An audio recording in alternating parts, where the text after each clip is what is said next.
कि एक ही मिंबर पर हिंदुस्तान के बड़े बड़े नामवर शुअरा मौजूद हैं और इनके साथ में मेरे जैसा कमील बंदा भी आपके सामने हाजिर है। ये इन तमाम लोगों की करम फरमाई है। अरकान कमेटी की मोहब्बतें हैं कि बहुत दूर से बुला करके इस जगह बैठने का मौका दिया। अल्लाह रब्बुल इज़्ज़त हमें हक सुनने, हक बोलने और हक पे अमल करने की तौफीक अता फरमाए। हजारों साल नरगिस अपनी बेनूरी पे रोती है, बड़ी मुश्किल से होता है चमन में दीदावर पैदा। अभी आपने बड़े खूबसूरत लबो लहजे में नकीब अहले सुन्नत अक्सर जलसों की जरूरत भाई कफील अंबर साहिब क़िबला से खूबसूरत शायरी मुलाहिज़ा की। उनसे पहले आपने भाई सैफ रज़ा कानपुरी साहब, जिनको आज पूरी दुनिया हुजूर की नात के हवाले से जानती है, उनसे पहले भाई अज़मत रज़ा भागलपुरी, आपने ये के बाद दीगरे एक एक करके सुना है सबको। मेरे बाद भी इंशाअल्लाह भाई मोहम्मद अली फैजी साहब क़िबला को सुनेंगे। अज़ीज़ाने मिल्लत इस्लामिया, ये है दामन ये है गिरेबा, आओ कोई काम करें, मौसम का मुंह तकते रहना काम नहीं दीवानों का। जिस नाम से इस महफिल को सजाया गया है, ये नाम इतना बड़ा है कि अगर इस नाम को दरवाजे पे लिख दो तो बलाएं भाग जाया करती हैं। जब कभी वबाई मर्ज फैला करते हैं तो फिर एक शेर दरवाजे पे लिखा जाता है, ली खमसतुन उतफी बिहा हर्रल वबा इल हातिमा अल मुस्तफा वल मुर्तवा वबनाहुमा वल फातिमा। अगर पंजतन के हवाले से बात की जाए तो रातें नहीं, जिंदगानियां कम पड़ जाएंगी, लेकिन इन 5 तनों की हकीकत और अजमत बयान नहीं हो सकती है। मेरा इमाम कहता है क्या बात रजा उस चमनिस्ताने करम की, ज़हरा है कली जिसमें हुसैन और हसन फूल। दूसरी जगह मेरा इमाम कहता है तेरी नस्ले पाक में है बच्चा बच्चा नूर का, तू है ऐने नूर तेरा सब घराना नूर का। मैं पूरी जिम्मेदारी के साथ एक बात कह दूं, लोग चिढ़ जाते हैं आला हजरत के नाम पे। एहसान आला हजरत का हमें सैयदों का एहतराम सिखाया भी आला हजरत ही ने है। ये अलग बात है कि जब तक रोटियां मैसर नहीं हो रही थी तो लोग आला हजरत करते रहे। जब टुकड़े सीधे हो गए तो कहते हैं आला हजरत की जरूरत नहीं, तो फिर हम ये कहते हैं तेरा खाए तेरे गुलामों से उलझे है मुनकरा जब खाने गुर्राने वाले। तो आला हजरत इमाम इश्क मोहब्बत ने हमें पंजतन का एहतराम सिखाया। अगर आप पहले नाम की बात करें तो वो कहते हैं सरवर कहूं के मालिको मौला कहूं तुझे, बागे खलील का गुले ज़ेबा कहूं तुझे, तेरे तो वस्फ़ बेतनाही से है बरी, हैरान मेरे शाह में क्या क्या कहूं तुझे। और जब उन्हीं की अजमत अल्लामा हसन रज़ा बयान करते हैं तो बड़ी बात कह जाते हैं, कहते हैं फ़कत इतना सबब है इन्हें कादे बज़्म महशर का कि उनकी शान महबूबी दिखाई जाने वाली है। हम तो ये मानते हैं कि क़यामत भी उन्हीं के लिए कायम की जाएगी, इसलिए कि जो नहीं मानते थे क़यामत में उन्हें दिखाया जाएगा कि रब ने महबूब को कितनी अजमतें अता फरमाई है। इसलिए क़यामत सजाई जाएगी ताकि जो मुनकिर है उन्हें आज एहसास हो जाए मुस्तफ़ा की शान क्या है। मानेंगे वहां। फिर मेरा इमाम कहता आज ले उनकी पना, आज ले उनकी पना, आज मदद मांग उनसे, कल न मानेंगे क़यामत में अगर मान गया। मैं समझता हूं यहाँ पे सारे हुजूर के गुलाम बैठे, बुरा ना मानिए, मैं थोड़ा कड़वा हूं मिजाज का, मुझे हजम कर लिया, बर्दाश्त कर लिया। आजाद भाई और इनके कमेटी के लोगों ने, हर किसी को हजम भी नहीं होता, क्योंकि बात जो कड़वी लगती है मैं मुंह पे कह ही देता हूं। यहां एक बंदा बता दो जो हुजूर का गुलाम ना हो। सारे हुजूर के गुलाम है ना?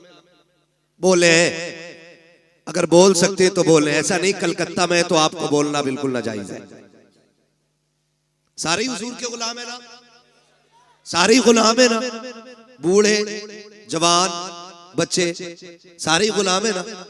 तो फिर मैं हाथ जोड़ के कहता हूं किसी बच्चे को हकीर समझ के धक्का न देना, इसलिए कि बच्चे ने भी उसी नबी का कलमा पढ़ा है जिसका कलमा तूने और मैंने पढ़ा है। मैं नहीं जानता ये बच्चे किस नजरिए से आए और इनके दिल में क्या है, लेकिन एक बात कहूंगा यार, जवानों में मक्कारी हो सकती है, बच्चों में मक्कारी नहीं हुआ करती है। जवानों में दिखावा हो सकता है, बच्चों में दिखावा नहीं हो सकता है। याद रखिएगा, इबादत सिर्फ 5 वक्त नमाज नहीं है, इबादत सिर्फ 30-29 रोजे नहीं है, पूरी इबादत सिर्फ ज़कात में मुनहसिर नहीं है, पूरी इबादत हज फर्ज में मुनहसिर नहीं है। अगर इन सारी इबादतों को जोड़ा जाए तो सबका वक्त 1.5 महीने में मुकम्मल हो जाएगा, बहुत ज्यादा वक्त लग जाएगा। तो इसके अलावा जोड़ेंगे तो 2 महीने में ये सारी इबादतें मुकम्मल हो जाती हैं अगर वक्त जोड़ा जाए तो। बाकी के बचते हैं 10 महीने, उसमें भी तो कोई इबादत होगी, उसमें भी तो कोई नेकी होगी। तो समझे, फर्ज इबादतें 2 महीने में मुकम्मल हो जाती हैं। एक इबादत है जिसे अखलाक कहते हैं, वो जिंदगी के हर लम्हे आपके दामन के साथ जुड़ी रहती है। अगर आपके पास ये नहीं तो फिर कुछ भी नहीं। मेरी बात कान खोल के सुन लीजिएगा, अगर अखलाक तल्ख है, अगर लहजों में कड़वाहट है, अगर ख्याल में गुरूर और घमंड है, तो फिर अल्लाह इबादतें मुंह पे मार देगा। आपकी इबादतें कम रह गई आपकी मजबूरी की वजह से, और फिर साथ अखलाक की दौलत लेके आओ, अल्लाह करीम है, वो अपने करम से आपको माफ कर देगा। लेकिन याद रखें, अखलाक भी बड़ी अहम दौलत है, आज ही हमारे पास नहीं है। आज इसकी सबसे बड़ी कमी हमारे पास है। आप देखें तो सही, मैं आऊं, कुर्सी आलीशान ना हो तो मूड खराब हो जाता है, लोग उठ के खड़े ना हो तो ख्याल आता है ये उठे क्यों नहीं मेरे लिए, इन्होंने इस्तकबाल क्यों नहीं किया मेरा, इन्होंने हाथ क्यों नहीं चूमे मेरे। फरमाया गया हुजूर की महफिल हो ना तो फिर गद्दी तलाश ना कर, जगह जूतियों में मिल जा तो बैठ जा, इसलिए कि इस जमीन पे ताज वाले भी पगड़ियां उतार के आया करते हैं। ये इन महफिलों की अजमतें होती हैं, ये इन महफिलों की बरकतें होती हैं, लेकिन कड़वे इतने कि हम किसी को हजम करने तैयार नहीं, सख्त इतने कि किसी से नर्म लहजे से बात करने के लिए तैयार नहीं। ओ भाई, जिसे कोई मुंह ना लगाया करे उसे तुम मुंह लगा लिया करो। इसलिए फरमाया गया, जो किसी का टूटा दिल जोड़ देगा अल्लाह उसे बेहिसाब जन्नत अता फरमा देगा। यार अच्छों से तो सब बात करते हैं ना, जिनके लहजे खूबसूरत होते हैं उन्हें तो सब सुनना चाहते हैं, जिनकी बातों में मिठास होती है उन्हें तो हर तरह बर्दाश्त किया जाता है। मजा तो तब है ना जब किसी ऐसे से बात की जाए जिससे कोई बात करने तैयार ना हो। और ये अखलाक की दौलत हमें हुजूर की चौखट से मिलती है, हुजूर की चौखट से मिलती है। कि जवान कान खोल के मेरी बात सुने, शायद मैं फ्री में जन्नत ना बांट सकूं, इसलिए कि मुझे पता है जन्नत इतनी सस्ती भी नहीं जितनी समझ रखी है। जन्नत सस्ती होती तो बिलाल कोड़े न खाते, जन्नत सस्ती होती तो करबला में 72 शहीद ना होते, जन्नत सस्ती होती तो हुजूर के चचा कलेजा निकलवाते। जन्नत मुश्किल है, तभी तो इतनी कुर्बानियां दीन के लिए दी गई है। कान खोल के मेरी बात सुन लेना मेरे भाई, बस ये सोच के ना सुनना आज तक मोबाइल में सुना, आज मुंह देख ले बंदा कैसा बोलता है। मैं कुछ भी नहीं, हकीकत ये है कि ये नाज ये अंदाज हमारे नहीं होते, झोली में अगर टुकड़े तुम्हारे नहीं होते, मिलती ना अगर भीख हुजूर आपके दर से, इस शान से मंगतों के गुजारे नहीं होते। सारे हुजूर के दर का सदका है, सारी हुजूर के दर की खैरात है। मैं कहने लगा हूं जरा समझे, आज कोई किसी से 2 मिनट बात करने इसलिए तैयार नहीं कि मुझे टाइम नहीं, मैं बड़ा बिजी बंदा हूं, मजबूरी हो सकती है, बीमार है आप, तकलीफ में, कोई बात नहीं, आप फ्री बैठे, लेकिन आपके पास टाइम नहीं। या ये कहते थे इसे कौन मुंह लगाई, ये तो पगला है, इससे कोई 2 मिनट बात नहीं करता, चल तुझे मदीने लेके चलूं। और मदीना शरीफ वो जमीन है जिसके बारे में मेरा इमाम कहता, हरम की जमीन और कदम रख के चलना, अरे सर का मौका है हो जाने वाले, हाँ संभल कर पांव रखना हाजियो, शहरे मदीना है, कहीं ऐसा ना हो सारा सफर बेकार हो जाए। भाई वो जमीन, और अरब की जमीन ये उलमा जानते हैं, इतनी सख्त गर्मी होती है, अरब के लोग वहां की तपती हुई दोपहरी में दीवारों से चिपक चिपक के चलते हैं ताकि सूरज से जितना बचा जा सके उतना बच जाए। इतनी सख्त गर्मी। आज एसी का दौर है, आज पंखे का दौर है, लेकिन मैं हुजूर के दौर की बात कर रहा हूं, जाहिरी दौर की। मैं उस दौर की बात कर रहा हूं जिस दौर में खड़ा होना तो बड़ी बात है, सूरज के सामने टिकना मुश्किल था। उस दौर में अचानक एक खातून आ गई, हुजूर को इशारा किया, हुजूर सहाबा की मजलिस से उठे और जाके बात करने लग गए। थोड़ी देर नहीं, बहुत देर हो गई। सहाबा कहते हम देखते रहे कब ये जाए, कब ये बात खत्म हो, कब जाए, कब बात खत्म हो। जानते, कहते हुजूर पैर बदले बगैर उससे बात करते रहे थे, पैर बदले बगैर। आज मुझे बताइए किसकी गारंटी है जन्नती की? है कोई जो ये कहते मुझे मौत ईमान पे आएगी? है कोई जो ये कहते कब्र के सवालात से यूं निकल जाऊंगा? किसी के पास गारंटी है कि पुलसराज से यूं उड़ जाएंगे हम? पता है कि मीजान पे अमल रखे जाएंगे तो नेकी भारी होगी कि गुनाह? कुछ नहीं पता ना। तो फिर अकड़ किस बात की है, फिर घमंड किस बात का है? आज अपनों को वक्त देने का टाइम नहीं हमारे पास। 3 मिनट अपनों की बात नहीं सुन सकते। माफ कीजिएगा, ऐसे बड़े होने से कोई बड़ा होना नहीं कि आपको अपनों से मिलने के लिए नीचे उतरना पड़े। आप हमेशा इतने छोटे रहिए कि जब कभी अपनों से मिलना पड़ा करे तो कदम नीचे न लाना पड़ा करे। ये याद रखिएगा, वरना ये तकलीफें आज मुआशरे को खाती जा रही है। इन चीजों ने आज मुआशरे को तबाह कर रखा है। मुझे बताया जाए, अल्लाह ने 5 भाई बनाए तो 5 बराबर तो नहीं होते ना। कोई 50,000 कमाता है, कोई 1 लाख कमाता है, कोई किस्मत से 5 लाख कमा रहा है, कोई मुकद्दर से 10 कमा रहा है, कोई 50 लाख कमा रहा है। लेकिन एक ऐसा है जो सिर्फ ठेला लगाता है। भाई वो भी नहीं कही, वो भी ठेला लगा रहा है। मुझे बताओ, एक बाप के 5 बेटे, एक 50 लाख कमा रहा है, एक ठेला लगा रहा है। बताओ कसूर किसका है? कोई कह सकता है कि ये जो ठेला लगा रहा है इसने कोई गुनाह किया था जिसकी वजह से इसको ठेला दिया गया? या जो एक साइन से 50 लाख कमा रहा है इसने कोई ऐसी नेकी की थी कि इसके एक साइन से 50 लाख पैदा होते चले जा रहे हैं? ऐसा तो नहीं होगा ना। जब सारे ही अल्लाह के बंदे हैं तो फिर ये फर्क किस लिए? तो फरमाया गया, याद रखना, खुदा किसी से लेके आजमाता है और खुदा किसी को दे के आजमाता है। किसी से लेके आजमाया जाता है, किसी को बोले, किसी को दे के आजमाया जाता है। तेरी मेरी खुराक कितनी? 1 रोटी, 2 रोटी, 3 रोटी, 5 रोटी, 10, बस। अगर बंदा कमा रहा है 50 रोटियों का तो फिर सोचना तो बनता है ना कि मेरी खुराक तो 10 रोटी थी, अल्लाह ने 50 का पैसा क्यों दिया? अगर ये ख्याल आए फिर मुड़ के रिश्तेदारों को देखो, फिर मुड़ के खानदान को देखो, फिर पड़ोस को देखो, फिर लोगों की जरूरतों को समझो।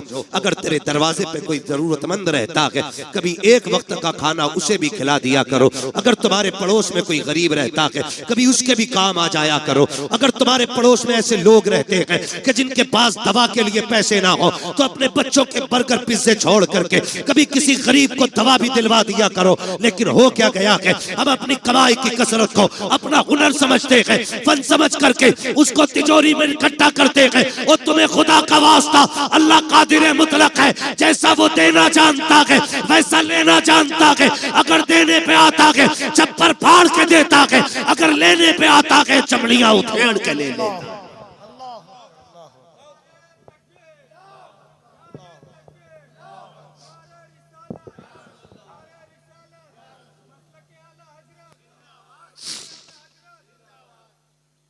ये सबसे ज्यादा जरूरी है कि हम अपने पड़ोसी के दर्द को समझें, हम अपने जरूरतमंद भाई को देखें।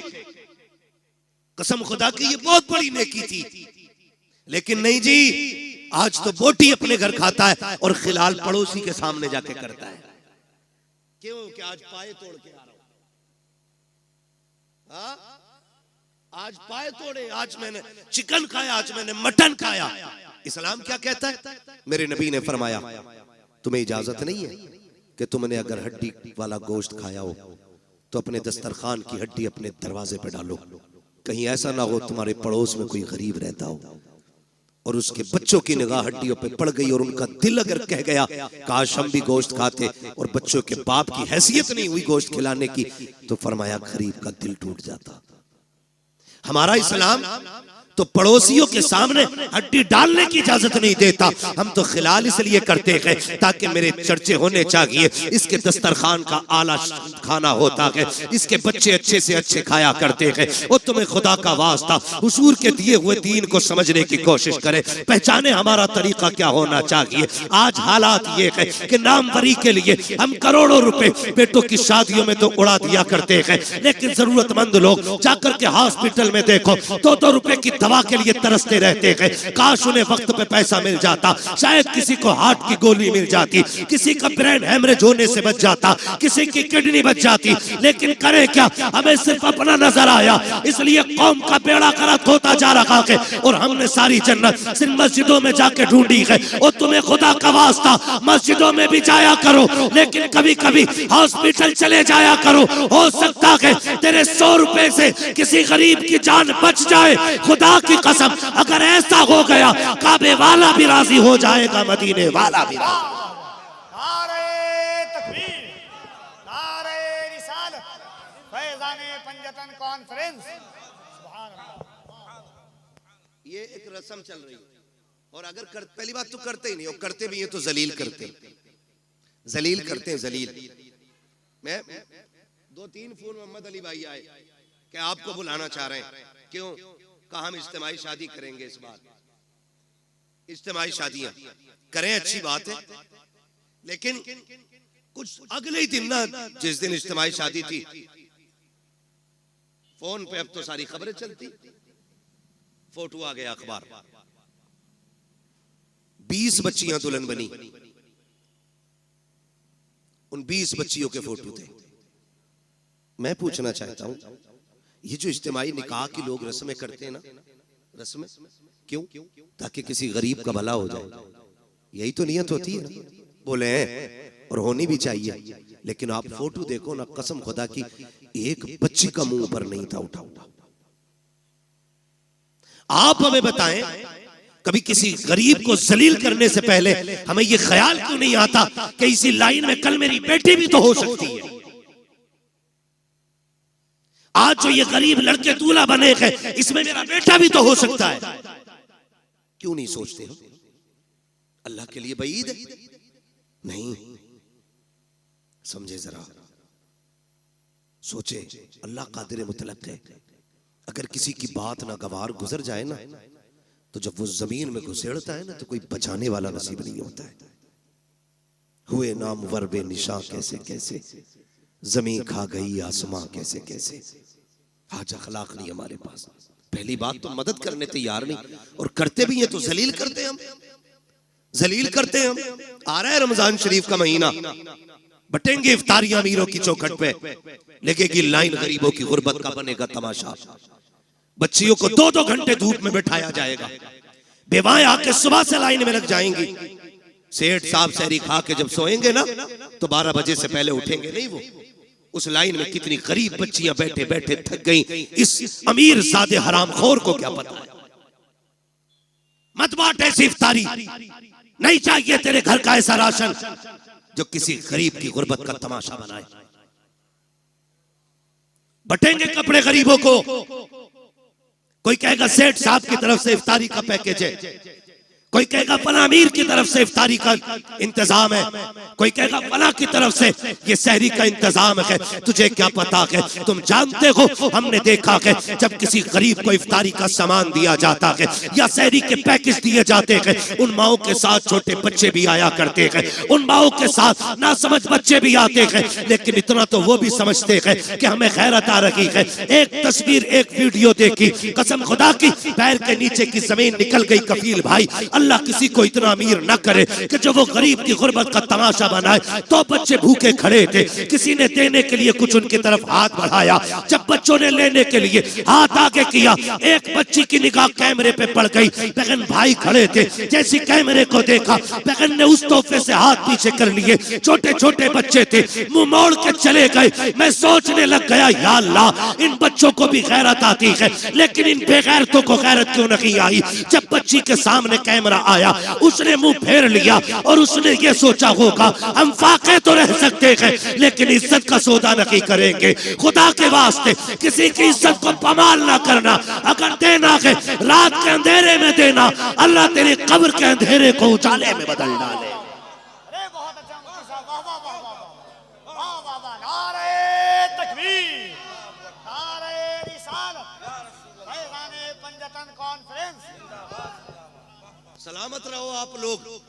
मैं एक बात कहना चाहता हूं, हम नेकी करते तो तमाशा बनाते। चलो फैज़ाने पंजतन कॉन्फ्रेंस है। इमाम हसन रज़ी अल्लाह ताला अन्हु को जब गुस्ल दिया गया, आपकी जब कमीज उतारी गई तो आपकी कमर पे, पुष्ट पे, ये पीठ पे, मतलब पीठ पे आपकी ना काले निशान थे, काले धब्बे। लोग बातें करने लग गए, ये तो बड़े शहजादे, ये तो नूर वाले लोग, ये कमर पे काले धब्बे क्यों। जब ये बातें हुई ना तो आपके गुलाम थे, कहने लगे वादा किया था आका ने कि किसी से बताना मत, लेकिन आज इज्जत की बात आ गई तो बोलना पड़ रहा है। कहा तुम बताओ, कहा इल्जाम न देना, गलत न सोचना, ये कोई ऐब के धब्बे नहीं, ये वो धब्बे जब सारी दुनिया सो जाती थी तो इमाम हसन नाज की बोरी कमर पे रख के यतीमों के दरवाजे पे पहुंचाने के लिए जाया करते थे। और आपके विसाल के बाद ये राज खुला कि 100 बेवाओं का चूल्हा इमाम हसन के दरवाजे से चला करता था। 100 यतीमों का चूल्हा इमाम हसन की चौखट से चलता था। एक दिन ना आपके शहजादे ने कहा अब्बा ये बोरी मैं पहुंचा दूं। फरमाने लगे ना बेटे, ये किसी का राज है, राज रहने दे। उन्होंने अपने बच्चों से भी राज नहीं खोले। आज हम तमाशे बना देते हैं, तमाशे बना देते हैं, जलील करते हैं। पैगंबर का अखलाक देखें, हुजूर के इस अखलाक ने पूरी दुनिया में इनकलाब पैदा किया। आज भी कसम खा के कहता हूं, मैं खुल के कहता हूं, हमारी नमाजें देख के कोई मुसलमान नहीं होगा, हमारे हज देख के मुसलमान नहीं होंगे लोग, हमारी ज़कात देख के मुसलमान नहीं होंगे। अगर अखलाक हुजूर वाले हो जाएं तो आज भी लोग कलमा पढ़ना शुरू कर देंगे। आज भी अखलाक की जरूरत है, अच्छे अखलाक की, जो हमारे बीच नहीं है। ये मत समझना मैं नमाज को हल्का कर रहा हूं, मैं नमाज ये कहना चाह रहा हूं नमाज पढ़ो ना पढ़ो, नहीं, नमाज दीन का सतून है। ये कर्ज है, ये तो पढ़नी पढ़नी है, ये तो हर हाल में अदा करनी है, ये तो पढ़ के ही मरना है। मगर साथ जो करना है ना, वो ये भी रखना है। अखलाक बड़ी चीज है। कसम खा के कहता हूं, माफ कीजिए, मैयतें होती हैं यहाँ, बोले डर क्यों रहे हो, कहोगे हाँ तो मर थोड़ी जाओगे। लोग मरते हैं कि नहीं, देखे जनाजे, आपने देखा होगा जब बंदा मर जाता है घर के आगे कुर्सियां पड़ती, बीच में कुर्सी यतीमों के चचा की होती है। चचा होता है तो ताऊ की होती है, बीच में कुर्सी डाल के बैठता है। लोग आते ताजियत के लिए, माफ कीजिएगा बहुत कड़वा बोल रहा हूं, शायद आपके मिजाज के मुताबिक ना बोल रहा हूं, लेकिन मेरा उसूल है, मैं आईना हूं, दिखाऊंगा दाग चेहरे के, जिसे खराब लगे सामने से हट जाए, मसला ही कोई नहीं। आज हमारी कंडीशन ये है, जब कोई यतीम हो जाता है तो सगा चचा यतीमों का कुर्सी डाल के बैठता है। इधर यतीम बेटी बैठी होती है, इधर यतीम बेटा बैठा होता है, और यूं गले में हाथ डाल के आज बैठा है, तसल्ली दे रहा है उसको, तसल्ली दे रहा है। लोग आके कहते हैं, लोग कहते हैं यही ये बच्चे मरने वाले के, तो बच्चे आने वालों का मुंह देखते हैं, फिर रोने लग जाते हैं। फिर चचा हाथ रख के कहता ना, बाप चला गया है, चचा मौजूद है। बहुत अच्छे लगे ये वादे, बहुत अच्छे थे ये लहजे। जब कभी यतीम का माथा चूमा जा रहा था, जब कभी यतीम को सीने से लगाया जा रहा था, लेकिन किसे पता था कि ये सिर्फ दिखावा है, ये सिर्फ नामो नमूद है, आज तीजा है इसलिए चचा की करवट में यतीम बैठा है, आज 40वां है इसलिए चचा की गोद में यतीम बैठा है, ताकि रिश्तेदारों को पता चल जाए ये जो भाई है ना ये अपनों से बड़ा प्यार करता है। लेकिन 40वें के गुजरने की देर होती है जब वही यतीम बच्चे अपने घर की भूख की शिकायत लेकर के, अपने चूल्हे की ठंडे होने की शिकायत लेके सगे चचा के दरवाजे पर आते हैं और सगे चचा से कहते हैं चचा आज 3 दिन हो गए घर में कुछ पका नहीं है, माँ दाल रोटी बनाती रखी है, आज चचा दाल भी खत्म हो गई है। पहली बार चचा दे देता है, दूसरी बार दे देता है, लेकिन जब तीसरी बार यतीम आके कहता है चचा आज 3 दिन से कुछ नहीं खाया है, फिर यही चचा कहता है कि मैं तुम्हारे लिए तो नहीं कमा रहा हूँ, कहाँ से लेकर के आऊं। और कई बार तो इतने जालिम होते हैं भाई जो सगे भतीजों से कहते हैं तुम्हारा बाप मर गया,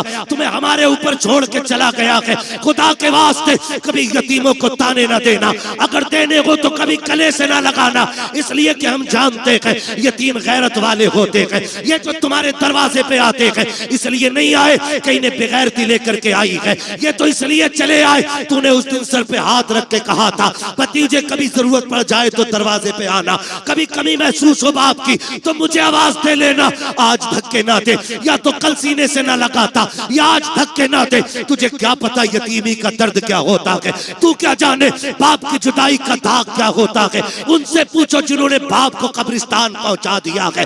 खुदा की कसम जब ईद आती है जमाना हंसता है, यतीम रोया करते हैं, जब बकरीद आती है जमाना मुस्कुराता है, यतीम रोया करते हैं। खुदा की कसम सेगरा बंधना बड़ी बात है, अगर बाप ना हो जमाना मुस्कुराता है, यतीम रोया करते हैं। तुम्हें क्या पता यतीमी दाग क्या है, यतीमी कहते किसे है। आ तुझे कहानी बताऊं, मुस्तफा जाने रहमत का दौर है, ऐलान नबुव्वत का इब्तदाई हिस्सा है, आका करीम ने ऐलान नबुव्वत किया है, अल्लाहु अकबर, इस्लाम हक्कानियत की बुनियाद पर फैल रहा है। उसी दौर में मक्के की धरती पर हाल ये था कि जहां जमीन भी पत्थर की थी, लोगों के दिल भी पत्थर के थे, कोई किसी के दर्द को समझने तैयार ना था, हालात बड़े नागुफ्ता भी ही थे। उसी दौर के अंदर एक बच्चा खुदा की कसम अपनी माँ के पास जाके कहता है अम्मी अब मैं समझदार हो गया हूँ, तू बेवा है मैं यतीम हूँ, देख तेरे बदन पे जो लिबास है ना ये इतना फट गया है अम्मी कि मुझे देखते हुए हया आती है, इस पे पैबंद लगा ले।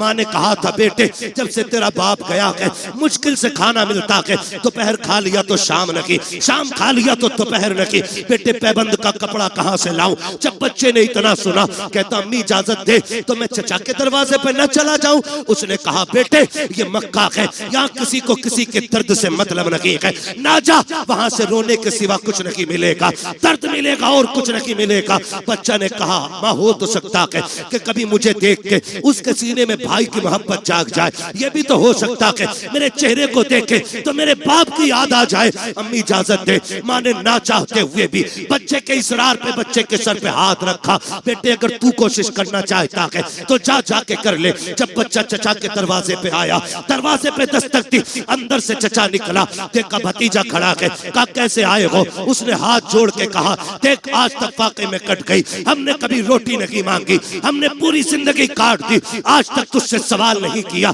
चचा एक मोहताजी ले आई है, मजबूरी में आना पड़ा है। कहा कौन सी मजबूरी। कहा मेरी माँ ने जो कपड़े पहन रखे हैं वो इतने फट चुके हैं कि बदन जगह जगह से दिख रहा है, इसलिए आया हूँ, एक चादर दे दे ताकि माँ का बदन छुप जाए। जैसी इतनी बात बच्चे ने कही है, चचा ने धक्का दिया, कहा तेरा बाप मेरे ऊपर बोझ बना के गया था, नहीं है तुम्हारे लिए एक फूटी कौड़ी भी। बच्चे ने बदन झाड़ते हुए कहा सच कहा था मेरी माँ ने, यहाँ कोई किसी का दर्द सुनने वाला नहीं है। जब बच्चा रोता हुआ चला, रास्ते में हुजूर के सहाबी से मुलाकात हो गई, हाथ पकड़ा, कहने लगे बच्चे बात क्या है। उसने कहा मैं दर्द का मारा हूँ, मेरा दर्द मेरे सीने में रहने दे। कहा नहीं बता तो सही, शायद मैं तेरे काम आ सकूं। जब बच्चे ने इतनी बात सुनी है, कहता क्या करूं करोगे? लोग रो के सुनते हैं, हंस के उड़ा देते हैं। उसने कहा बता तो सही बात क्या है, रोया क्यों है? हो सकता है तेरे मर्ज का इलाज मेरे पास हो। बच्चे ने सारी बात बताई। कहा माँ के बदन के कपड़े फट गए, सगे चचा से चादर लेने गया था,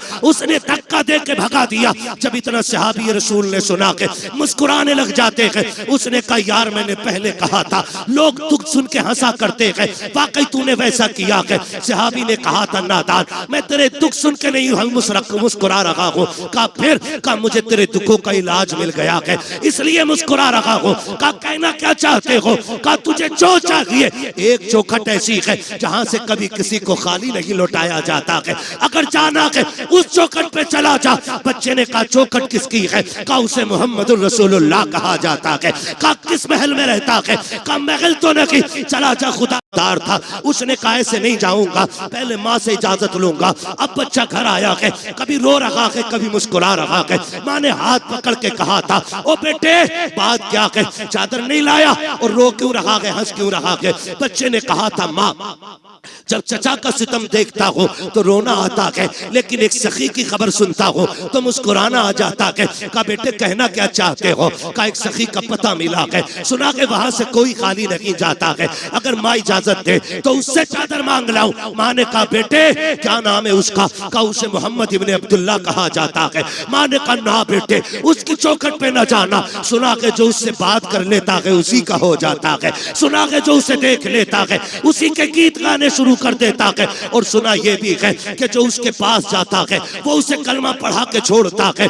जब बच्चे ने इतना सुना कहा था अम्मी तेरे सर की कसम खा के कहता हूँ इजाजत दे, मैं तेरा लाल हूँ, मैं कलमा नहीं पढ़ूंगा, अगर चादर ऐसे ही देंगे तो ले आऊंगा, लेकिन चादर के बदले में कलमा नहीं पढ़ूंगा। माँ ने कहा ठीक है फिर चला जा, लेकिन कलमा नहीं पढ़ना है। बच्चा आया दौड़ करके, मुस्तफा हरम में बैठे हैं, उसने आके कहा था या मोहम्मद इब्ने अब्दुल्ला। जैसी बच्चे ने इतनी आवाज दी है, नबी के तेवर नहीं बदले हैं, नबी के चेहरे पे शिकन नहीं आई थी। ये नहीं सोचा था इस बच्चे ने नाम कैसे लिया। नबुव्वत वाली आंखें फिरी, मुस्कुरा के बच्चे को देखा। आका कहते क्या बात है बेटा? उसने कहा जरा इधर तो आइए। अल्लाह अकबर, बच्चा बुला रहा है। नबियों का इमाम अपनी जगह से उठा और यतीम के करीब चला के आके करीम करीब गए हैं। उसने कहा ठहर जाइए, पहले मेरी कुछ शर्तें हैं वो मान लीजिए। आका कहते हैं बात क्या है बेटे? कहा कि मुझे मजबूरी लेके आई है, मेरी माँ के बदन के कपड़े फट गए हैं, एक चादर की जरूरत ले आई है। उसने कहा था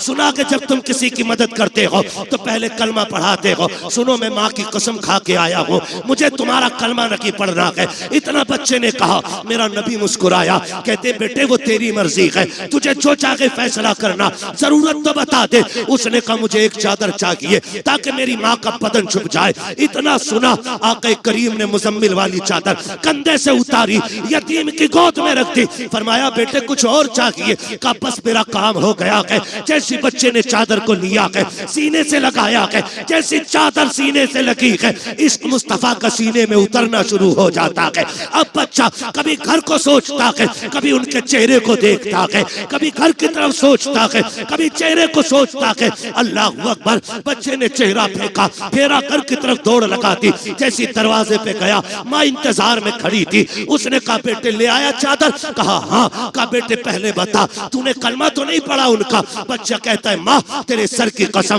कौन कहता है कि वो जबरदस्ती कलमा पढ़ाते हैं? मैंने जाके उनसे ये कहा था मुझे तुम्हारा कलमा नहीं पढ़ना है। उन्होंने कहा वो तेरी मर्जी है, जरूरत बता। तो अगर मैंने चादर का नाम लिया, उन्होंने अपने कंधे की उतार के दे दी। जब इतना सुना के माँ चादर को पकड़ के रोकने लग गई। उसने कहा पगले सिर्फ चादर लेके आया है, उस नबी का दीन क्यों नहीं लेके आया?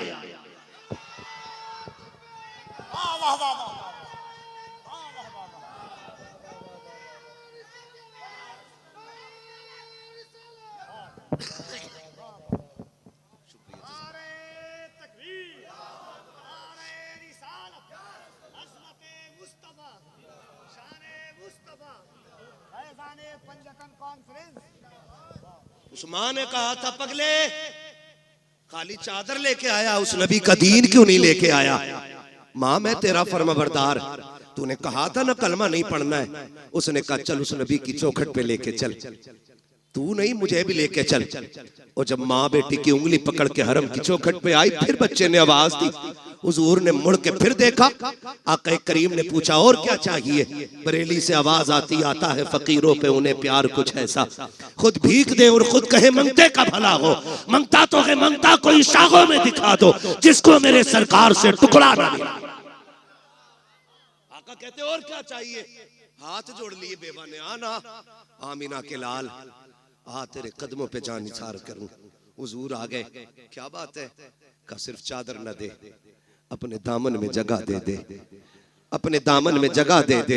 हुजूर फरमाते ऐसी क्या जल्दी आ गई? उसने कहा जहां अपने ठुकरा देते हैं वहां तूने सीने से लगाया है, वहां तूने सीने से लगाया है। उस औरत ने कहा था महबूब अब जीना है तो तेरे कदमों में जीना है।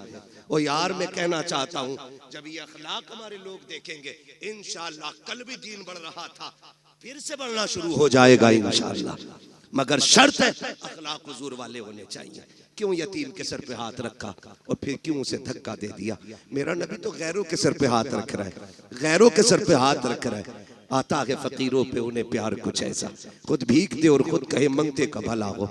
अभी सुना नहीं, शेर के अंदाज में कहा था, बताया था कि हुजूर ईद के दिन भी यतीम को सीने से लगाते हैं, ईद के दिन भी सीने से लगाते हैं। हाथ जोड़ के पूछना चाहता हूँ अमीरों, शहजादों, पैसे वालों, अल्लाह तुम्हें अमीर रखे, तुम्हारी दौलत से कोई दुश्मनी नहीं, मगर सच बता मेरा बेटा ईद के दिन, तेरा बेटा ईद के दिन 10,000 के कपड़े पहने और उसी दिन कलमा पढ़ने वाले का बच्चा ईद के रास्ते में चने बेचे, तो क्या तुझे हुजूर का दीन याद नहीं आता?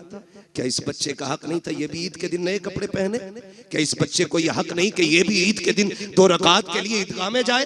क्या ये आज भी चने बेचेगा, आज भी खिलौने बेचेगा, आज भी इसके हिस्से की खुशियां नहीं? ओ यार तुम्हें क्या पता है, यतीमों के सर पे हाथ रख दिया करो, खुदा की कसम अगर वो राजी हो गया हो सकता है तेरी ईद की नमाज से ज्यादा सवाब यतीम की मुस्कुराहट में दे दिया। ये भी तो हो सकता है, अजर का मालिक अल्लाह है, वो जिस अजर से चाहे राजी होकर के सवाब दे दे। उसके खजानों में कमी कमी कमी नहीं है। हुजूर यतीम को सीने से लगा रहे। अजमेर वाले को सारे ही जानते ना, अजमेर वाले बाबा को सुनाने अपनी बर्बादी के अफसाने कहा जाते, तेरा दर छोड़कर खाजा ये दीवाने कहा जाते। हमेशा भीख हमने तो इसी चौखट से पाई है, हम अपना दामन उम्मीद फैलाने कहा जाते। सारे ही जानते अजमेर वाले आका को। सुने बात याद आ गई, सरकार गरीब नवाज जब छोटे थे ना, अम्मी ने नए कपड़े पहना के ईदगाह के लिए भेजा। जब निकले ना ईद की नमाज पढ़ने आए तो नए कपड़े थे, रास्ते में यतीम बच्चा खड़ा था, उसके कपड़े फटे पुराने थे, कंधे पे हाथ रखा, क्यों ना रखता, करीम इब्ने करीम है, सखी इब्ने सखी, ये नस्ल करीमों की लजपाल घराना है ना। कंधे पे हाथ रखा, यार तूने क्या औलिया बना रखा है, तूने ही नए कपड़े नहीं पहने? बच्चा रो के कहता मेरा कोई भी नहीं है, मेरा कोई भी नहीं है। कौन नए कपड़े पहना था? न माँ है न बाप है, मैं लावारिस हूँ। कंधे पे हाथ रखा का फरमाने लगे हम हैं ना, फिर लावारिस कैसा है? कहा आप ईद पढ़ने जा रहे हैं, इतनी जल्दी क्या करेंगे? फरमाने लगे ठीक है, वे काम कर, 2 तेरे कपड़े पुराने हैं, 2 मेरे कपड़े नए हैं, ऐसा कर अपनी कमीज मुझे दे दे, मेरी कमीज तू ले ले, एक तेरा नया हो जाएगा, एक मेरा नया हो जाएगा, एक तेरा पुराना हो जाएगा, एक बोल सकते, एक तेरा पुराना हो जाएगा, एक मेरा पुराना हो जाएगा। कपड़े बदल लिए। घर आए, माँ ने बेटे का हाल देखा, मोइन जी अम्मी का 2 नए पहन के गया था, एक पुराना किधर से पहन के आया? अम्मी एक गरीब खड़ा था, उस पे कपड़े नहीं थे, उसकी कमीज मैंने ले ली और अपनी कमीज उसे दे दी थी। तब माँ ने कहा था मेरे लाल तू बड़ा गरीब नवाज है। आज तक दुनिया गरीब नवाज कह रही है, आज तक दुनिया गरीब नवाज कह रही है। हाथ जोड़ के कहना चाहता हूँ खुदारा अपनों के दर्द बांटो। आज दर्द बिखरे पड़े हैं, जलसों की कमी नहीं है, महफिलों की कमी नहीं है, खतीबों की शोरा की कमी नहीं है, मेरे जैसे कितने निकम्मे फिर रहे हैं। आज कमी है तो अहले दिल की कमी है, आज कमी है तो दर्द समझने वालों की कमी है। हाँ अगर किसी का दर्द देख के तेरी आंख में आंसू ना आए तो फिर जाके रात को लेट के सोच लुक़्मे हराम के है, यह तरबियत अच्छी नहीं हुई है। खुदारा रवैये अच्छे करें, हम तो अपनों के ना हो सके, गैरों से क्या उम्मीद, गैरों को क्या उम्मीद हमसे होगी? दर्द बांटने के आदी बने, एक दूसरे को प्यार बांटे, एक दूसरे को मोहब्बतें बांटे। आप देखें तो सही, आप जिंदगी के हालात देखें और बख्शिश देखें, नवाजिशें देखें, आप कैसे कैसे नवाजा जाता है। बात बढ़ जाएगी क्योंकि अभी एक मुकम्मल शायर को सुनना है हमें और आपको, ठीक है ना। बात 3 बजने को आ गए हैं, ठीक है। किसी को कहीं जाना है, किसी को कहीं जाना है, लेकिन जाने से पहले एक दुआ के उजाले अपनी यादों के हमारे साथ रहने दो, न जाने किस गली में जिंदगी की शाम हो जाए। जाना नहीं है तुम्हें, तवज्जो है सारे लोगों की। करूं बात आगे, दर्द बांटा करो, एक दूसरे की जरूरत समझा करो, एक दूसरे की जरूरत समझा करो। अभी पढ़ दूं, ये शजरा तो आने से पहले ही फरमाइश आ गई थी। हम मैसेज पहुंच जाते हैं पहले ही, आ रहे हो शजरा जरूर सुनाना। कभी कभी मन में आता खाली शजरा सुनाओ निकल ले, है ना। चलिए खैर, आपकी मोहब्बत है, मैं बात पूरी करने लगा हूं। कहते हैं जरा या रसूल अल्लाह, जितने थक गए हैं वो आहिस्ता से, और जो अभी नहीं थके वो कहते हैं जोर से या रसूल अल्लाह। माशाअल्लाह कोई थका ही नहीं है, कोई थका ही नहीं। अल्लाह आपको सलामत रखे।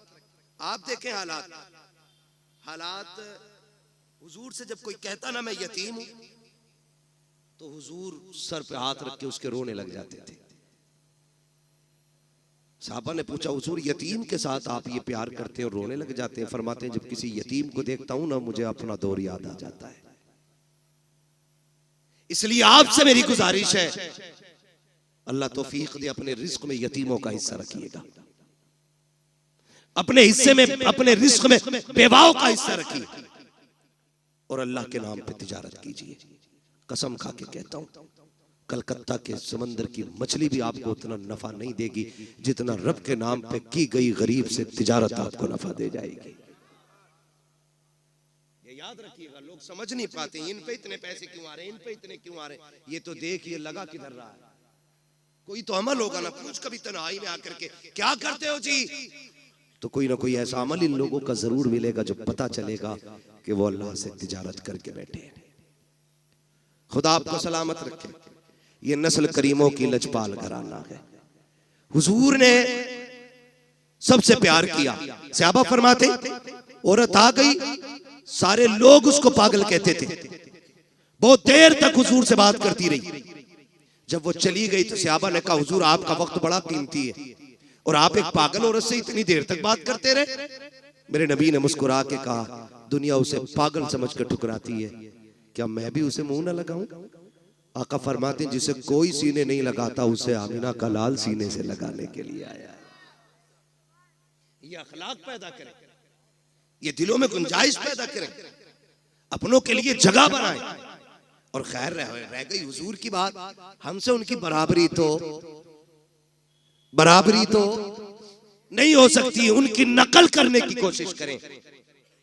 अगर नकल भी मकबूल हो गई तो इंशाअल्लाह बख्शिश की जमानत हो जाएगी, बख्शिश की जमानत हो जाएगी। ये कोशिश कीजिएगा, वरना उनकी सखावत हातिम ताई का पोता, हातिम ताई का पोता इमाम हसन से मुलाकात हो गई। हातिम ताई के पोते चेहरा देख के कहने लगा, पहली मुलाकात थी, उसने पूछा यार ये किसी बादशाह का बेटा है क्या? कहा क्यों? कहा चेहरा बता रहा कि जैसे महलों में पला है। किसी ने कहा नहीं ये बादशाह का नहीं, नबी की बेटी खातून जन्नत फातिमा जहरा का बेटा है। उसने जब इतना सुना कि हुजूर का नवासा है, वो आया करीब और कंधे पे आके हाथ रखा, कहने लगा मुझे पहचाना? अब ये कितने बेनियाज लोग हैं। कहने लगे तुझे पहचानने से मतलब भी क्या, हम क्यों पहचाने? उसने कहा मैं हातिम ताई का पोता। तो आपने फरमाया होगा। कहने लगे आप अपना तारुफ कराएं। फरमाने लगे हमें तारुफ की जरूरत नहीं, हमें कायनात का जर्रा जर्रा जानता है। वो और चिढ़ गया। उसने कहा अच्छा ये बताओ तुम्हारे दादा बड़े थे कि मेरे दादा बड़े थे? तो आप फरमाते तेरे दादा को कौन जानता है, मेरे नाना के चर्चे तो अर्शों पे हुआ करते हैं। चुप हुआ। उसने फिर सोचा अगली बात क्या कहूं। उसने जो अगली बात इमाम हसन से कही ना, कहने लगा अच्छा ये बताइए क्या आप जानते मेरे दादा की सखावत के किस्से कितने मशहूर हैं? फरमाने लगे कितने मशहूर हैं?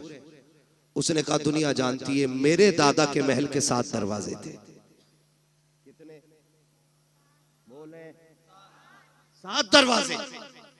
का फिर का सखी इतने बड़े थे कि अगर फकीर आता पहले दरवाजे पे आता, वहां से भी भीख दे दी जाती। फिर वही फकीर दूसरे दरवाजे पे आता। का इतना सखी था मेरा दादा कि धक्का नहीं देता, भीख देता था। का फिर वही फकीर तीसरे दरवाजे पे आता। का फिर धक्का नहीं मिलता, भीख मिलती। का एक एक करके 7 दरवाजों पे जाता था, भीख दी जाती थी। का मेरा दादा इतना सखी था, 7 दरवाजों से भीख देता था। मेरा इमाम मुस्कुरा के कहता ये भी कोई सखावत है? उसने कहा कहना क्या चाहते हो?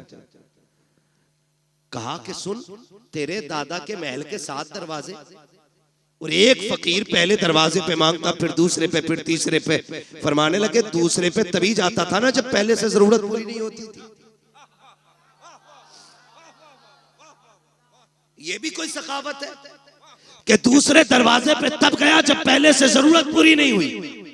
और कब कंजूस इतना बड़ा था तेरा दादा कि दूसरे से भी भला पूरा नहीं हुआ, फिर वो तीसरे पे आया। का तीसरे से भी जरूरत पूरी नहीं हुई। का हद तो ये है कि दरवाजे खत्म हो जाते थे, जरूरत खत्म नहीं होती थी। का ये तेरा दादा है और एक मेरा नाना है, 7 दरवाजे नहीं, एक चौखट है और एक चौखट से जिसे एक बार दे देता है उसकी पुश्तों को कभी मांगने की जरूरत नहीं पड़ती।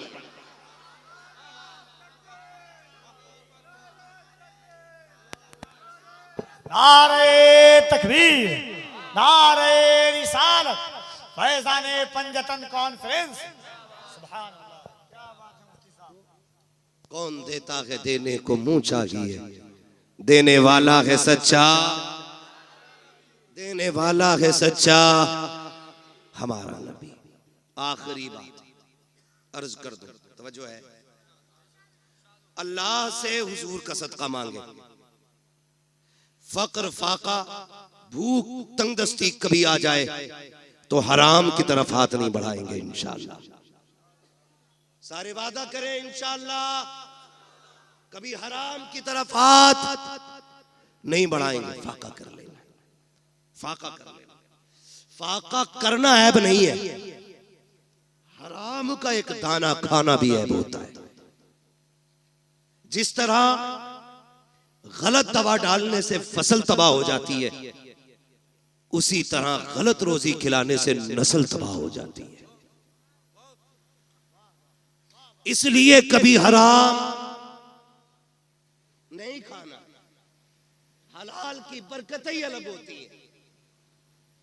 हलाल के लुक्मे खाने वालों की नस्लें कभी फरीद बनती हैं, कभी निजाम बनती हैं, कभी बख्तियार काकी बनती हैं, कभी साबिर कलियरी बनती हैं, कभी अहमद रजा बनती है, कभी मुस्तफा रजा बनती है। हाँ, ये हलाल खाने वालों की नस्लों की बरकत है। जो हलाल खाते हैं ये उनके लुकमों की अल्लाह ने बरकतें रखी हैं। और यहाँ तो सारी सरकारें सुरकाही के मानने वाले लोग बैठे है ना। सरकारें सुरकाही कहीं तशरीफ लेकर के गए, सफर करते थे, तांगे से घोड़े से गए, उतरे और किसी मुरीद ने घोड़ा लिया, कहीं बांध दिया। अब हजरत की तो मेहमान नवाजी चली रही थी। किसी ने सोचा लाओ हजरत के घोड़े को भी चारा डाल दे।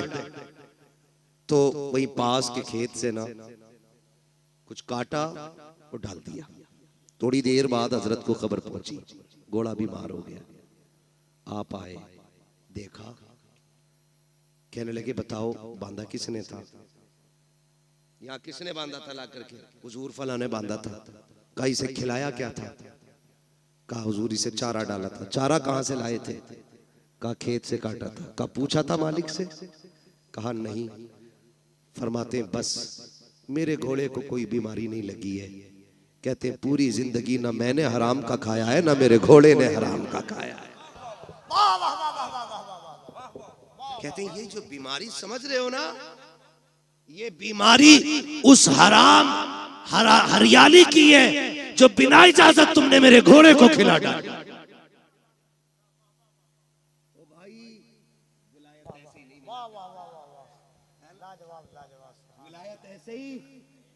नहीं मिला करती है, लुक़्मे हलाल के होते हैं तब अल्लाह का कुर्ब नसीब हुआ करता है। करेंगे इंशाअल्लाह कोशिश, है ना, करेंगे इंशाअल्लाह। हलाल खाएंगे, हलाल कमाएंगे। रज़ाक कौन है? सारे बोलो कौन? रोजी कौन देता है? अल्लाह। जिसे ना मिलती है हुजूर का वसीला दे के मांगे, इतनी मिलेगी कि नस्लों का गुजारा हो जाएगा। हाँ, आला हजरत ने सिखाया वही रब है जिसने तुझको हमतन करम बनाया, हमें भीख मांगने को तेरा आस्था बताया। तुझे हमद है खुदाया, तुझे हमद है खुदाया। वो कवारी पाके मरियम व नफख्तु फीह का दम है अजब निशान आजम, मगर आमिना का जाया वही सबसे अफजल आया, वही सबसे अफजल आया। तुझे हमद है खुदाया, तुझे हमद है खुदाया। यही बोले सिदरा वाले, ये चमने जहां के थाले, सभी मैंने छान डाले, तेरे पाए का न पाया। तुझे यक ने यक बनाया, तुझे यक ने यक बनाया। तुझे हमद है खुदाया, तुझे हमद है खुदाया। मांगेंगे अल्लाह से हलाल रोजी की तौफीक इंशाअल्लाह। हाँ, बस फरमाइश रह गई है मेरे भाई की, हुजूर का शजरा पढ़ना है, ठीक है ना। मैंने 3 बज गए, ज्यादा मेरी भी तबीयत पूरी खासी ठीक नहीं है, 1 घंटा मैंने जो फर्ज है ना खतीब का वो मैंने अदा कर दिया, ठीक है। उसके बाद ऊपर को तो फिर उसकी तरफ से इनाम होता है, 15 बोल दे, 20 मिनट एक्स्ट्रा बोल दे, ठीक है ना। खुदा आपको सलामत रखे। ये हमारे बड़े जिम्मेदार लोग हैं, ये वो लोग हैं कि जो बिना किसी लालच में हुजूर की महफिल में आए बैठे हैं। और इन्हीं के साथ साथ आप भी वो लोग हैं जो सिर्फ इसलिए आए बैठे हैं, हर एक दिल की तमन्ना होगी, सुना के आप हर आशिक के घर तशरीफ लाते हैं, मेरे घर में भी हो जाए चरागा। हाँ, आपने पंजतन के नाम से महफिल सजाई है। इस मोहब्बत का तज़किरा मैं क्या करूँ, बस इतना समझे। मेरे हुजूर ने फरमाया था, लोगों अली से प्यार करना, मेरे अली की आल से प्यार करना। हुजूर क्यों फरमाया, मेरे अली की मोहब्बत तुम्हें कब्र में भी काम आएगी, हश्र में भी काम आएगी, फुलसिरात में भी काम आएगी और मीज़ान में भी काम आएगी। ये मेरे हुजूर ने खुद फरमाया। तो ये पंजतन मैंने नाम लिए, और ये कितना बड़ा नाम है, जिस नाम को लो तो सिर्फ सर नहीं दिल भी झुक जाया करते हैं। सैयदा तय्यबा ताहिरा आबिदा जाहिदा रक़िया तक़िया राकिया साजिदा जाहिदा सैयदा खातून जन्नत सैयदा फातिमा ज़हरा रज़ी अल्लाह ताला अन्हा है। ये भी एक बहुत बड़ा नाम इस पंजतन में शामिल है।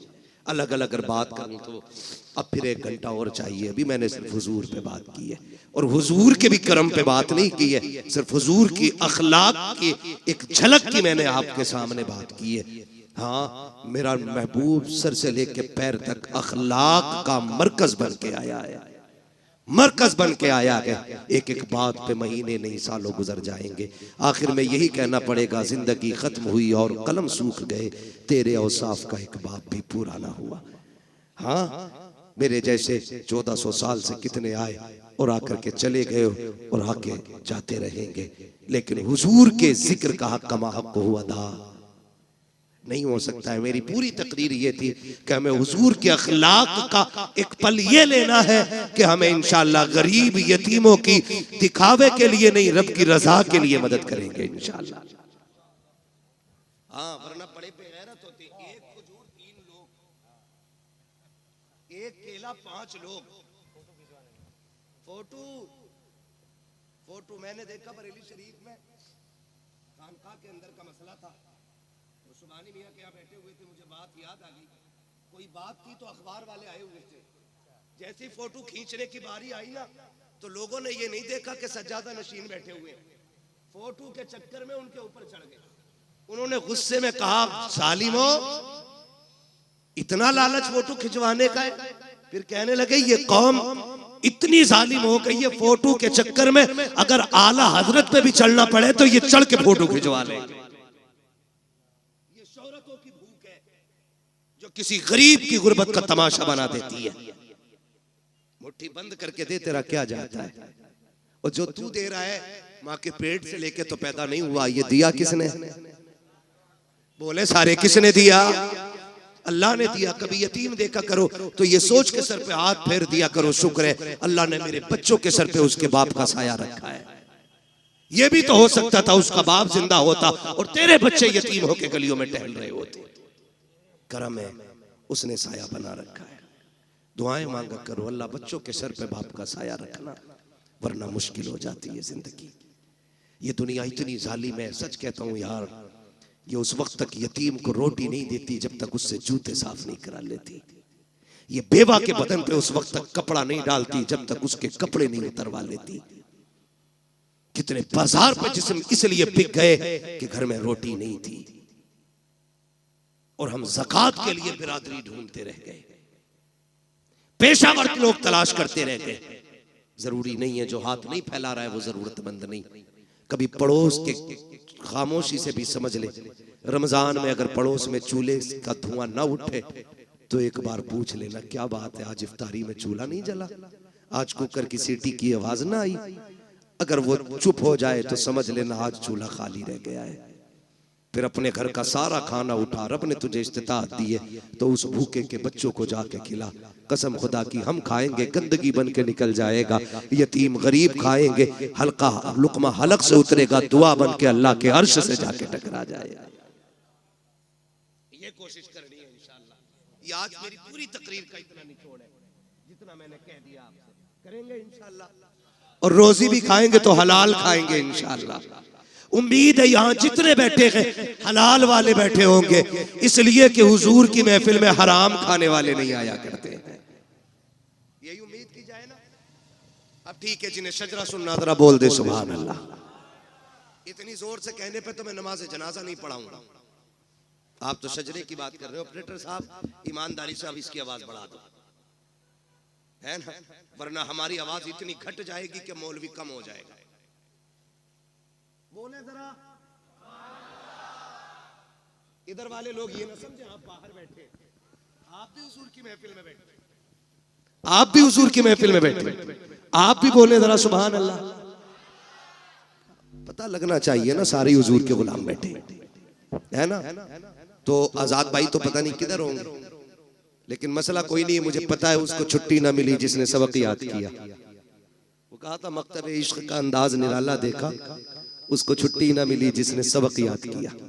ठीक है ना, उल्टा ही हो जाता। अक्सर जो है ना दावत करने वाला बांटने वाला भूखा रह जाता है, कभी साके कभी फाके, कभी अकेला ही बैठा रह जाता है और कभी सारी बांटने में खत्म हो जाती है। तो जिम्मेदारी बड़ी चीज होती है, बड़ी चीज होती है। अल्लाह इन्हें सलामत रखे। इस जलसे की उम्र कोई इशा से लेके फजर तक नहीं है, जब से तारीख मुकर्रर होती है तभी से जलसे का आगाज हो जाया करता है। दुआ करें अल्लाह इन लोगों को सलामत रखे। इन्हीं लोगों के जरिए मुझे आप तक ये बात कहने का मौका मिल गया, वरना न बुलाया होता ना मुझे आपसे ये बात करने का मौका मिलता। ये भी तो हो सकता है इस महफिल में कोई इतना अच्छा बैठा हो जिस पर नजर पड़ जाए तो अल्लाह मुझे बख्श दे। क्या पता कौन इस बड़ी महफिल में एक जन्नती बैठा हो। कोई तो आया होगा ना। जहां 40 होते वहां एक वली होता है, तो यहां तो 40 नहीं, कई 40 बैठे। अगर मैं कहूं कई 40 में बैठे तब भी कोई गलत नहीं है, क्योंकि हम तो सुन्नी लोग हैं। हमारा उम्र 40वां है तो फिर महफिल में 40वां क्यों नहीं होगा, है ना। नहीं मत बुलाओ बेचारों को, काम में लगा रहने दो, बस मुझे शजरा पढ़ना। अब जरा बोल दे सुभान अल्लाह। भाई मोहम्मद अली फैजी साहब पढ़ेंगे, ये याद रखिएगा। तो इतनी भी बचा के ना रखो कि सारी फैजी साहब को आवाज दे दो। कुछ हमारे कहने पे भी निकाल लो, जरा आप बोल दे सुभान अल्लाह। अच्छा ये चालाकी तो नहीं है कि पिंडाल से अलग बैठो कहीं सुभान अल्लाह ना कहना पड़ जाए।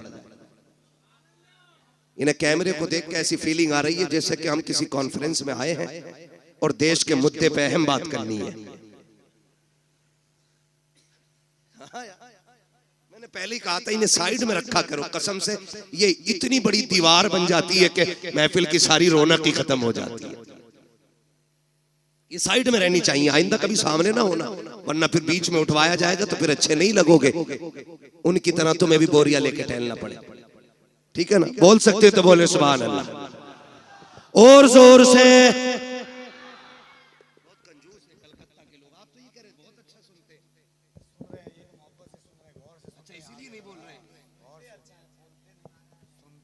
बोले जरा सुभान अल्लाह।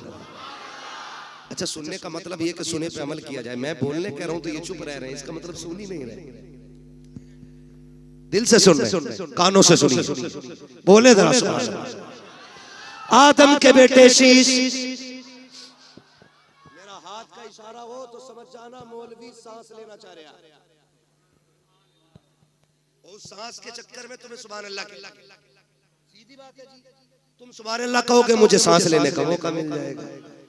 उसी की आड़ में हम सांस ले लेंगे, अल्लाह राजी होगा, आपको नेकी मिलेंगी। और जब आपको मिलेंगी वो इतना करीम है, फिर अपना भी ना काम हो ही जाएगा।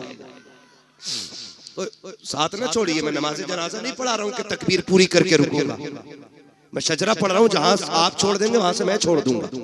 ये बिल्ले वाले बता, इंशाअल्लाह कयामत में पंजतन से प्यार करने वाले कह के उठाए जाएंगे, है ना?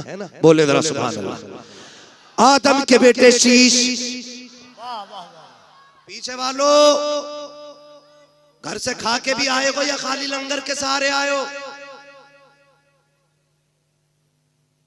भूख लग रही है तो मशवरा मानना, घर से खा के भी आया करो ताकि सुभान अल्लाह कहने की ताकत बनी रहा करे, है ना?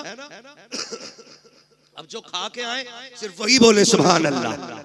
आदम के बेटे शीश, शीश के बेटे यानस, यानस के बेटे कैनान, कैनान के बेटे मेलाइल, मेलाइल के बेटे ब्यारत, ब्यारत के बेटे इदरीस, इदरीस के बेटे मुतवशिक, मुतवशिक के बेटे लबक नेक नाम, लबक नेक नाम के बेटे नूह, नूह के बेटे साम, साम के बेटे जुला, जुलात के बेटे शालिक, शालिक के बेटे आबिर, आबिर के बेटे दाता, दाता के बेटे रावा, रावा के बेटे सारू, सारू के बेटे नाखुर, नाखुर के बेटे तारिक, तारिक के बेटे इब्राहिम खलीलुल्लाह, इब्राहिम खलीलुल्लाह के बेटे इस्माइल ज़बीहुल्लाह, इस्माइल ज़बीहुल्लाह के बेटे केदार, केदार के बेटे अवाम, अवाम के बेटे हमल, हमल के बेटे साबित, साबित के बेटे सलमान, सलमान के बेटे रईसा, रईसा के बेटे इलियासा, इलियासा के बेटे औद, औद के बेटे हव्वा, हव्वा के बेटे अदनान, अदनान के बेटे मोहित, मोहित के बेटे नदार, नदार के बेटे मुदिर, मुदिर के बेटे इलियास, इलियास के बेटे मुदरिका, मुदरिका के बेटे खदीमा, खदीमा के बेटे किनाना, किनाना के बेटे नदर, नदर के बेटे मालिक, मालिक के बेटे फार, फार के बेटे गालिब, गालिब के बेटे लुई, लुई के बेटे काब, काब के बेटे मुर्रा,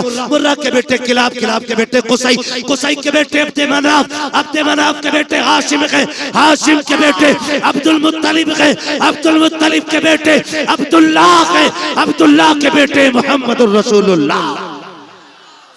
नारे तकबीर, नारे रिसालत, अज़मते मुस्तफा, खानदाने मुस्तफा, नस्ले मुस्तफा, नारे हैदरी, फैज़ाने पंजतन कॉन्फ्रेंस। बस जो हुए गलत उनको माफ फरमाए रब्बे कायनात। जिंदगी ने दिया साथ, फिर होगी मुलाकात, चमन रहा फूल खिलेंगे, जिंदगी रही फिर मिलेंगे, मुसाफिर हैं हम भी, मुसाफिर हो तुम भी, किसी मोड़ पर फिर मुलाकात होगी। फकीरान आए सदा कर चले, सदा खुश रहो ये दुआ कर चले। सारे लोग कलमा शरीफ पढ़ लीजिए, ला इलाहा इल्लल्लाहु मुहम्मद रब्बी मिन कुल्ली ज़ंबिन व अतूबु इलैह।